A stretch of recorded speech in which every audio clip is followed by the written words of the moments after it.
Kwa wakuu wa mikoa wote mliopo hapa na wanaotusikiliza, nina mambo manne makubwa ya kusema nanyi. La kwanza, kuwatakia kusimamia amani na usalama katika maeneo yenu.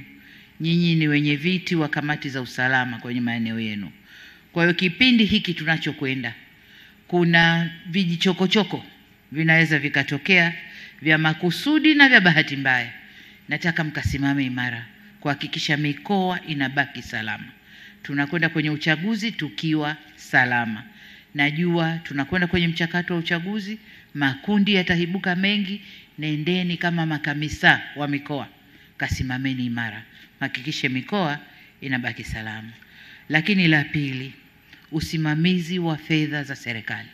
Tumeleta fedha nyingi, kuna miradi mingi iliyokamilika na inayoendelea. Nendeni kasimamieni usimamizi wa fedha za serikali. Miradi inayotekelezwa iende na thamani ya fedha tunayoishusha. Fedha ile ni kwa ajili ya kutatua shida za watu na si vinginevyo. Nataka mkaisimamie. La tatu, swala la mapato ambalo nalisema kila siku. Katika mikoa yenu tuna uwezo wa kuongeza ukusanyaji wa mapato, na kwa mwaka huu tumewaongezea kiwango cha ukusanyaji, lakini na hakika mnaweza kufanya zaidi ya hapo. Mnaweza kufanya zaidi ya hapo. Msende kutumia maguvu, lakini kakusanyeni mapato. Hakikisheni mifumo iliyowekwa inafanya kazi vizuri, fedha inapatikana. Nadhani mwenendo wa ulimwengu mnauona.